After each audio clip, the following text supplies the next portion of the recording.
जी अस्सलाम वालेकुम रहमतुल्लाहि व बरकातुहू। अस्सलाम वालेकुम। वालेकुम अस्सलाम। कहाँ से कॉल कर रहे हैं आप? मैं लाहौर से मैं पूछना चाहनी हाँ कि देखो जेडे मरहूम दुनिया तो गए दे ना जी उन्हां वास्ते रमजान दे हवाले नाल साडे लिए की हुक्म है असी मौला दी कुरब उन्हां नूं हासिल होए। रमजान में मरहूमीन के लिए क्या किया जा सकता है?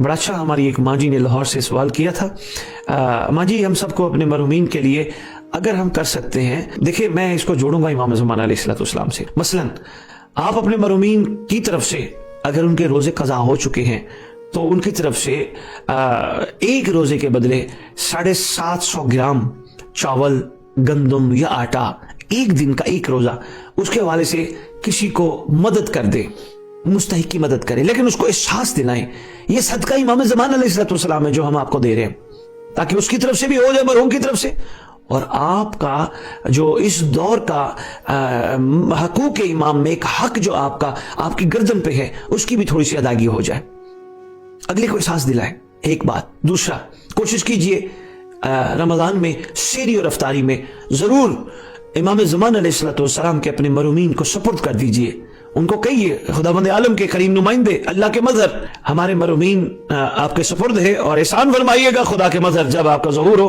हमारे मरहूमीन को कब्रों से कफन झाड़ते हुए अपने मुकद्दस वफादारों में शामिल जरूर फरमाइएगा। तो एक दो ही काम ही हो गए। तीसरा, अपने मरहूमीन के लिए दुआएं बहुत ज्यादा पढ़ें, बल्कि कोशिश करें दुआएं छपवा के मस्जिदों में तकसीम करें, और कोशिश कीजिए अपने मरहूमीन के लिए।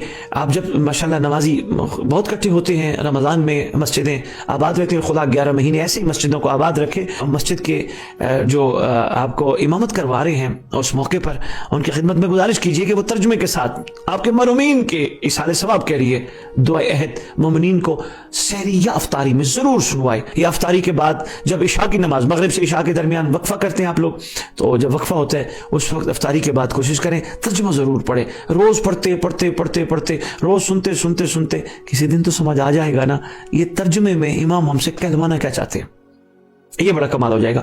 और आप अपने मरहूमीन के लिए कुछ करना चाहते हैं तो इमाम ज़मान अलैहिस्सलाम के सदके किसी बच्ची के लिए जो जहेज नहीं है, किसी मौलाई मोमना बच्ची जो बैठी है जहेज की वजह से बैठी है, उसका जहेज नहीं है, आप अपने मरहूमीन की तरफ से इस रमज़ान में ज़रूर जहेज का इंतज़ाम करा के मगर उन तक पहुँचाते हुए एहसास ज़रूर दिलाएं। ये इमाम ज़मान अलैहिस्सलाम का सदका है, ये आप कर सकते हैं। इसके अलावा और बड़े काम हैं जो किए जा सकते हैं, उस पर भी किसी वक्त मैं गुजारिश करूँगा।